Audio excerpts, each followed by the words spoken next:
Look what we got this morning over here. It's a baby deer. Look at little baby deer over here. What you doing? Here's Mama right here.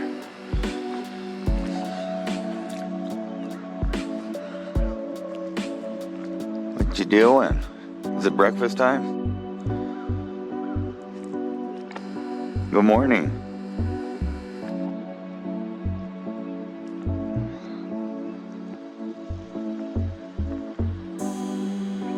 See little Bambi over there. Just strolling through the neighborhood here in Crestone for the Energy Fair, where the deer just walk around downtown and hang out. That's pretty cool. Alright, so we're at the Energy Fair. Everybody's setting up. Go check out the Oppenheimer Ranch tent.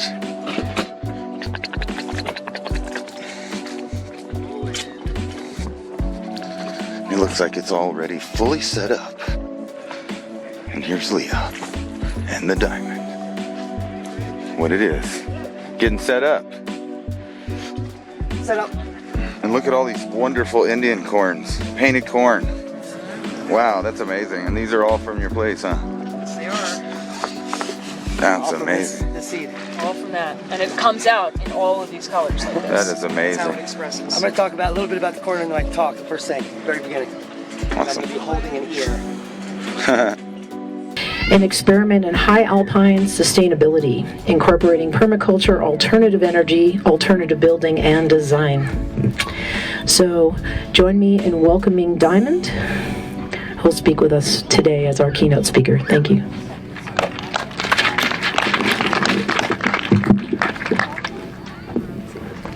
First of all, I'd like to thank the Crestone Energy Fair for inviting the Oppenheimer Ranch Project to come and speak at this event. How is my audio? Boom. Now, obviously, it's probably been said many times, to pull this off in such a short period of time is nothing short of a miracle. And let's put our hands together for the community that pulled this off.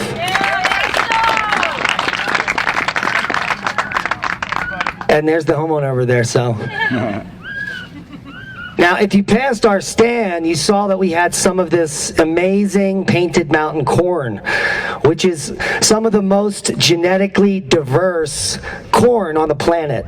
And it was created by collecting as many indigenous varieties as possible and cultivated in the most extreme climates of Montana and Wyoming. And this is the result. And so what I'm holding here is truly my Independence Day. And you should be holding something similar in your heart, it's my opinion. The genetic diversity, the work, the time and the effort, the communities that were collected into this final product, in my opinion, is something that's happening here in Crestone, independent of all the world problems that we're seeing. Many people out there, I'm sure, are feeling that the planet we live on is falling apart. Raise your hands if you're with me. Now, and this is on many fronts, the political front, the dogmatic front, and now, for those of you out there that don't believe me, we've been living in a slave nation or a slave world for quite some time. And it's my humble opinion, as a part-time conspiracy theorist, that this all began sometime way back. And I'm talking probably the real information war, and I'm sure, can anyone even see this first slide I have up here on the left? All right, well, you need to rewatch this, because this slide, if you could see it, is describing the illusion of choice.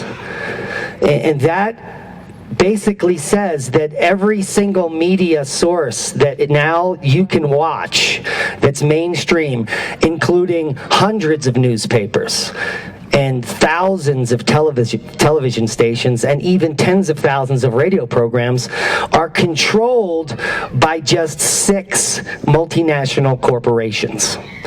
Now, these multinational corporations have gotten so big that they've gotten really good at pulling the wool over everyone's eyes. And that is the illusion of choice. So if the media is controlled by just 6 corporations, and those corporations, because of something that happened in our government recently, are now allowed to vote with their dollar, then you get the next slide that I'm going to put up here. And that basically describes crony capitalism. And for those of you out there that don't know what that is, it is a type of capitalism that we have now reached, where these 6 multinational corporations can literally spend their profits, make the common man poor, as well as keep us divided at the same time politically. Now, there are people that are on the political left and the political right. There are people in the middle, and they all agree on clean water and clean air and the freedom to be free.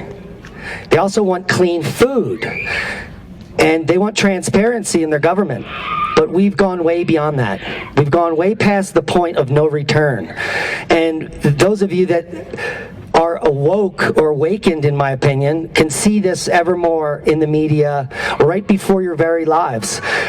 In the mainstream media presentations that you're being fed, not necessarily for your benefit, it's simply for the detriment of the divide. Now, this division is on purpose because it drives the policy. And I'm pretty sure everyone out there knows that, I worked in the green movement for decades, fighting to stop polluting. And then that got twisted into something called carbon credits, which has nothing to do with pollution. Because the last time I checked, carbon dioxide was plant food. And since carbon dioxide has been rising on our planet, NASA has even confirmed the greening of our Earth. And so the dilution that has been created by the mainstream media that is now brainwashing everyone that plant food is somehow a pollutant is now accepted by many tens or hundreds of millions of people on purpose. And now it's being played out because we're at an election cycle. And they'll tug at your heartstrings about plant food, and you'll get to pick sides. Now, if you're old like me, I'm about to be 50, you're going to realize that it doesn't matter if the left or the right is chosen, because the planet that I've lived on has continued to be destroyed. The oceans continue to be polluted. The chemical fertilizers, pesticide runoffs, destroying our ecosystems is beyond reproach. It's not going away, it's getting worse. We still bury billions and trillions of tons of our refuse in piles. And we often do it next to native reservations so that the pollution runs their way. It's disgusting.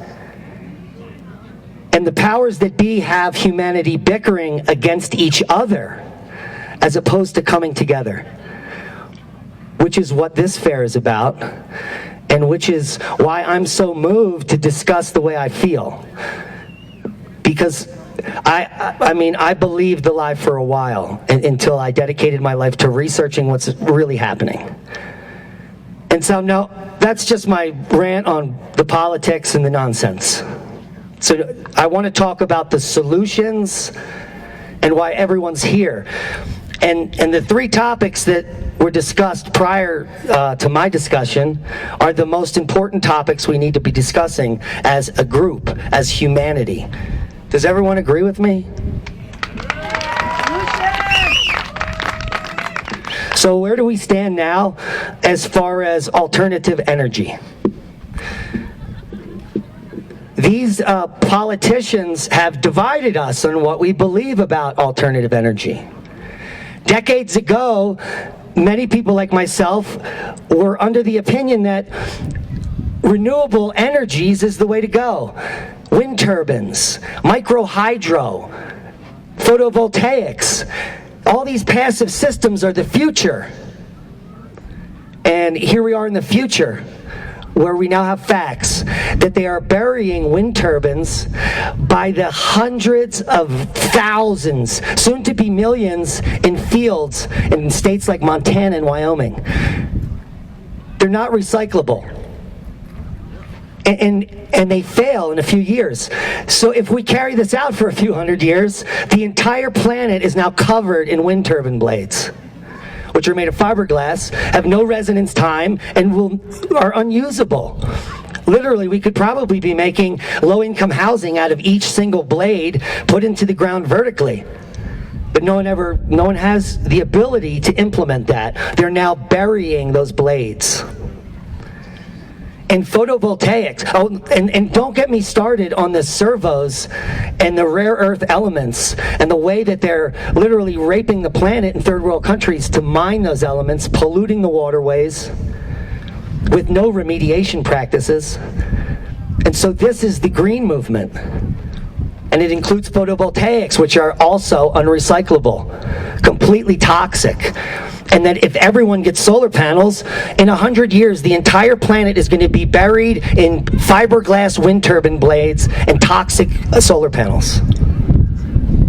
So we need another solution. And that begins with building community, starting small, like the projects in Crestone. And to continuously have discussions like this, where we're actually creating sustainable solutions using a model of resilience. Almost nothing I described in the green movement considered any of that. Have you all considered that, what I just said? Yes.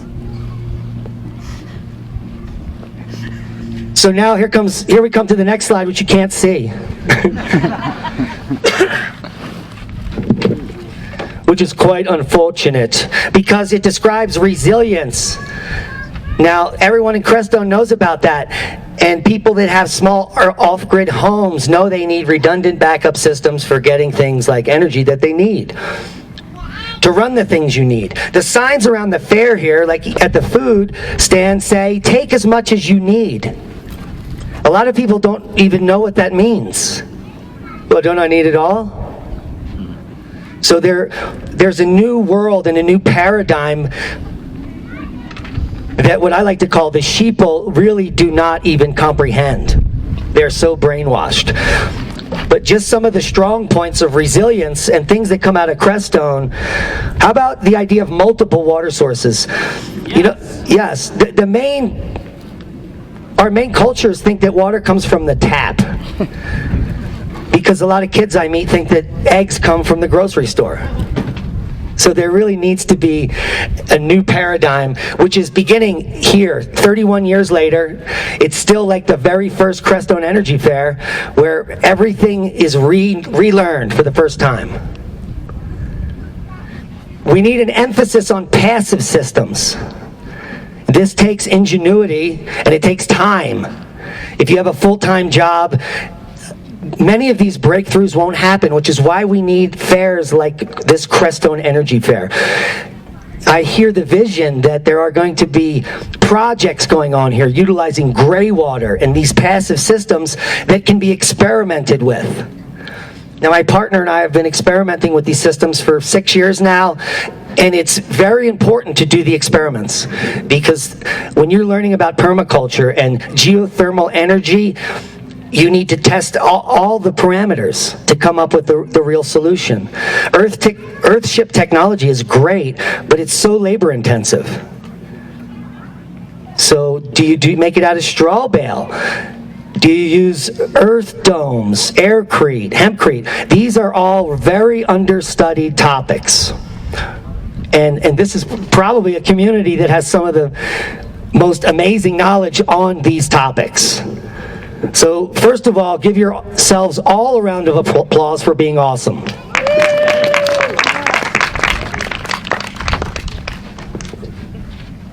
Now let's talk about sustainability. This fair is basically an example of that. The very first thing that you want to do to achieve sustainability is to reduce inputs, the power inputs. I think this whole fair is being run on a 9-volt battery.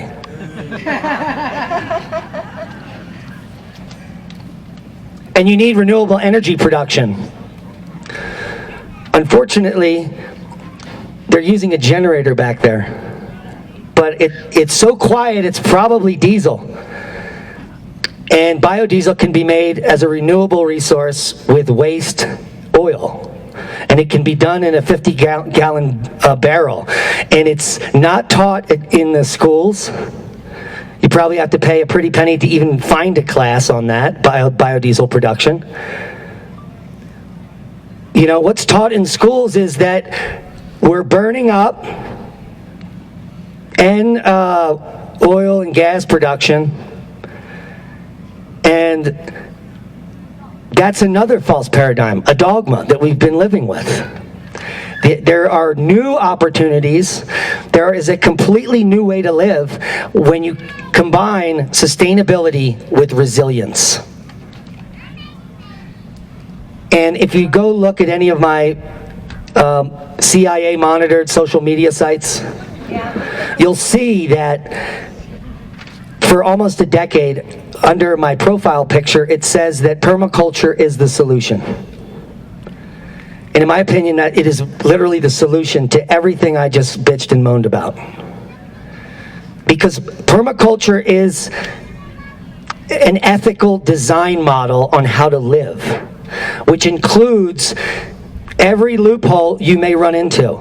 And many of those loopholes that in our current paradigm we consider problems are actually benefits. And many of those loopholes in our society that we consider marginal are the most important. It's a completely new way of thinking. It's a model and a design of life. And you can apply it to anything. You can apply it to your relationship. You can apply it to your business model. You can apply it to how you're building your house, how you're setting up your farm design. You could probably use permaculture principles to design a clothing line. The possibilities are endless. And it's all based on, I think, something that we've all lost touch with. And that is nature. And on my channel, I've been imploring everyone about a very ancient practice of forest bathing. It's called Shinrin-yoku. And it's simply the act, it's literally how you go to permaculture university. You walk out into your favorite spot in the woods where there's multiple things going on. A stream usually helps, and then you start to observe deeply what is happening. A few mushrooms help, but and what you will find is amazing, especially if you approach it that way. Forest bathing. The forest will begin to teach you about things you've never known. If your mind is open, it will help you help yourself grow better fruits and vegetables at your house. It may even help you be less of an asshole. And I need a lot of that. I need a lot of that. The forest can teach you how to catch and store energy. It can teach you a lot. The forest can teach you how to obtain a yield, which then you replicate in your front yard. So if I was in a forest and I came across a huge patch of berries that were amazingly ripe and delicious, I would take notice of what's happening around those berries and want to replicate that in my permaculture design. And that's just, it doesn't come from a classroom. And we learn a lot about renewable resources from the forest. A lot of people are obsessed with composting. It's like turkey baking to them. It's amazing. There's special 8-foot anal thermometers you put right in the thing. Now, the most important thing that comes from forest bathing, in my opinion, is the spiritual awakening that occurs. A lot of people are looking for that moment, and they're on the cusp. They're searching for something. I was one of them. And in these times of deep reflection, especially when you're alone, it is the only and the most honest time that those things can occur, independent of self. And so I highly implore everyone to start learning about permaculture by simply walking into a forest. Now, design from patterns to details. We know that geometric patterns repeat all over in nature, and this is deeply connected to the spiritual connection to the energies in those places, which is individual for everyone. So you need to go out and experience what I'm saying yourself and come to your own conclusions. But these design elements are important to incorporate in our life, in my opinion. You can incorporate it into your architecture and your alternative building. You can even incorporate it into your alternative energy designs. So I think it's very important that we consider sacred geometry as it relates to nature. And then finally, I'd like to close on a few things.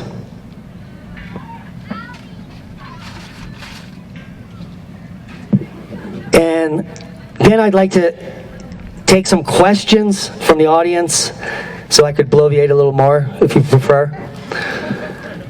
But I just want to say that how full my heart is right now.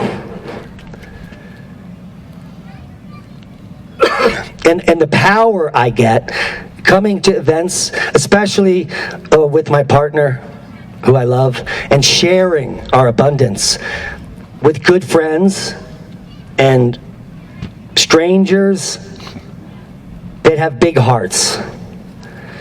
And because these are, I think, some of the lessons that we are not being taught. That the easiest thing we can do as humans is to listen, to be open-minded, and to give as much as possible for the greater good of the entire planet. And I believe that the Crestone Energy Fair is the manifestation of that ideal. And so each and every one of you that came out tonight, you're now a beacon of hope that will radiate out from this place and spread the love and the community and the ideas of how we can be more deeply connected as a community. Thank you for letting me speak. It's been a good ride. Let's start the party.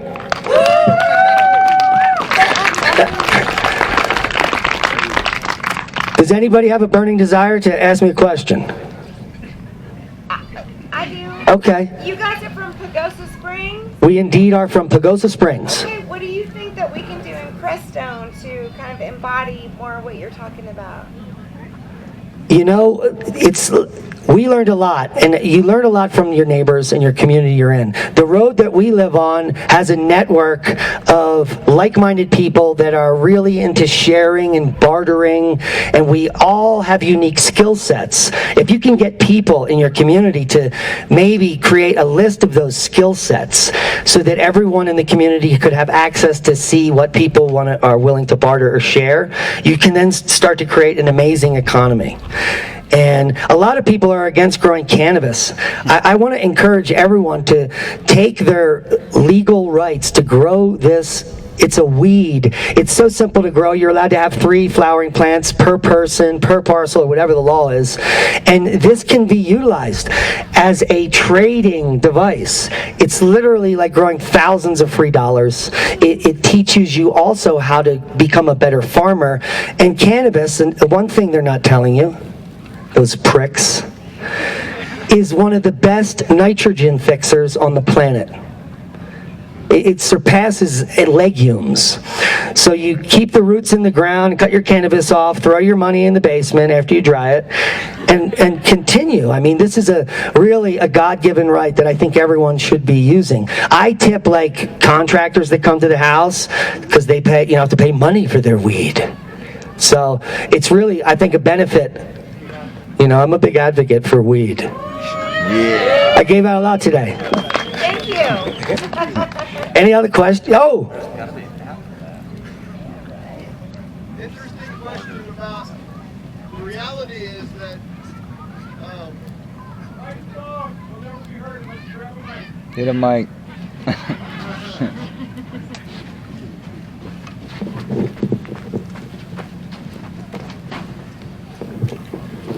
so if the planet is shifting for whatever reason, the centralized systems are destined for failure, if not already failing.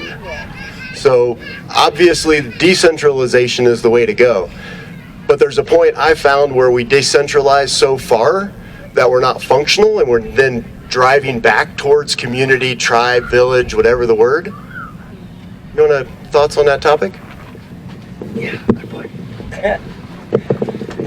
That was the Armageddon question. All right, so any of you that follow my channel or just are science nerds, we're in the bottom of a solar minimum. It's an 11-year cycle. It happens to be the 4th consecutive solar cycle dropping lower and lower, less solar activity. We just came off of a solar max in 2016-ish when the temperature peaks, because there is about a 15-year lag from when the sun peaks and the heat on the earth peaks. The earth heat peak was around 2016, but prior to that, the sun had already begun shutting down. And NASA's new and NOAA's new prediction is for it to continue to reach a 0 point where there will be no sunspots for an extended period of time, which begins around 2032, where we'll be at no sunspots for decades. Now, last time that happened, a huge portion of the planet died in horrible conditions, and there were plagues and other things. So that is a future we could be entering starting now. Now, at the same time, the magnetic field of our Earth is rapidly weakening. It began happening around 1900. It ramped up in the 1960s, and it's been exponentially weakening every decade. There's only one source of data we get. It's the World Magnetic Model. It's put out every 5 years, and so we don't get another one for 5 more years. But they've had to readjust maps already because the poles are shifting. They're moving rapidly. The North Pole's headed towards Siberia. The South Pole's already off the continent of Antarctica and headed towards Indonesia. So this is another weakening. So the things that I'm saying is going to lead to the breakdown in the infrastructure of the planet before your very lives. The first thing that should start to happen is solar flares with a weakened magnetosphere that take out the grid. And it'll be local grid blackouts, maybe cities or quadrants of countries that might be dark for months or years. And then they will fall into like third world hell chaos. So get out of the cities. And you need to be in rural safe places, because if the lights go out here, then you light the torches and you're having a rave. I mean, it's that simple. There's a lot of safe places you can be.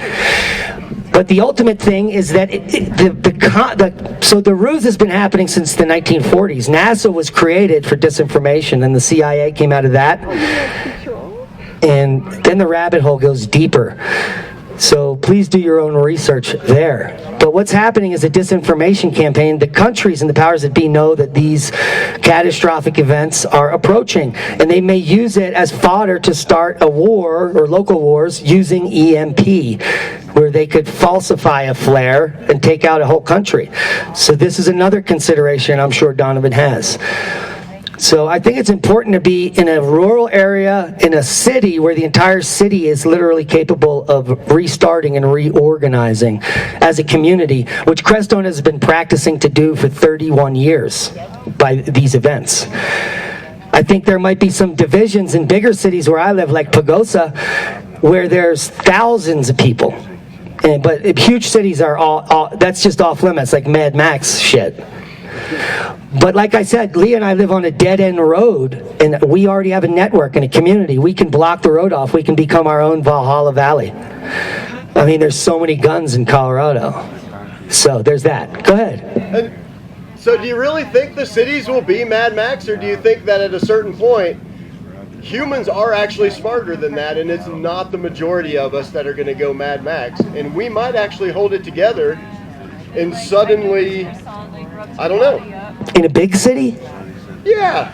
Well, usually what happens in a big city, the water stops and people all get giardia and start pooping. It's terrible. Fair enough. Oh. Concession, my man. It's not going to ever be roses there. Too bad, you're right, sorry. So I need power in a few months, and I was planning on getting panels. Like, what is a better alternative if I'm not making my own biodiesel? Panels is the only alternative for people like us, but not for the whole world. That's ridiculous. If we all, we powered businesses on panels, it would be dirty quick. If you want a safe place in a rural area, I would say get an amazing solar generator like the Bluetti. This is quite an investment. You can run an entire house on a little box like this for $2,000, and all you need is two or three solar panels to charge that up every day.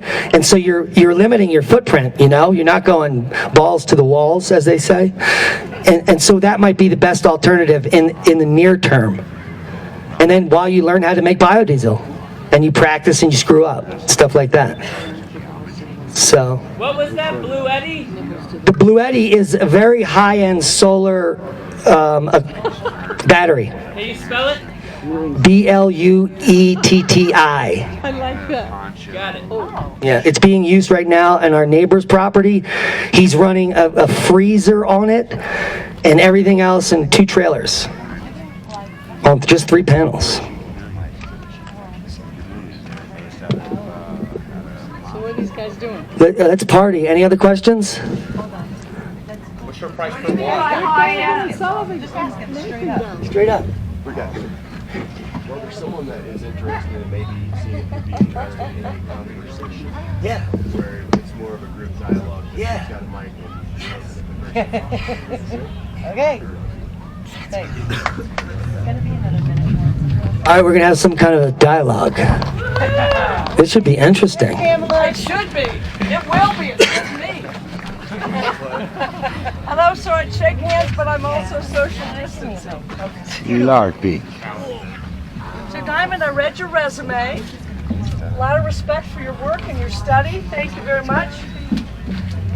So I just acknowledged the resume and the accomplishments of Diamond. We have volume there? Can we turn this on so people can hear? Straightforward? He's got it. Try now. Try. Hello. Yeah. Yeah, we hear you. All right, so my name's Pamela Ramaday. I'm also known in the Crestone community as Grammy Pammy.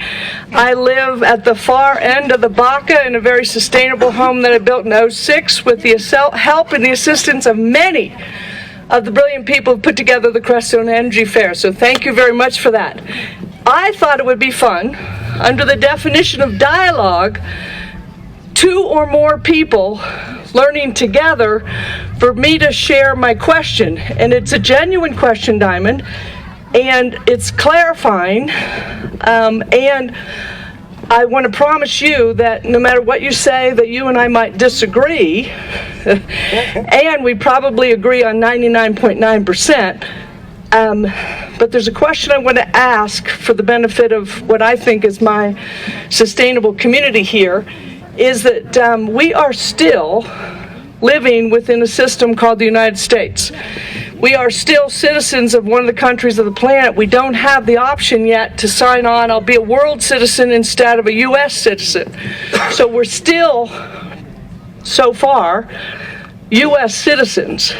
In the beginning of your message, I was a little concerned that you're suggesting give up on being a U.S. citizen and not be fully engaged in our democratic process, which also includes educate yourself on the issues, figure out who has dedicated their life to upholding certain principles, including the freedom to express our beliefs around ecology and protecting the planet, and exercising our right to vote.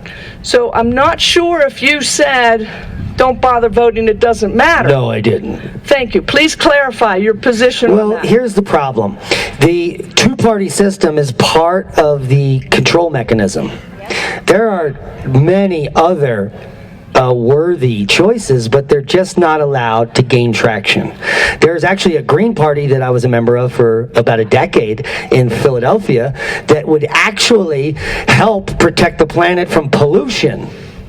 Yes. But they're just not, they're kept out, and so they create a political divide where you get to choose that side or this side.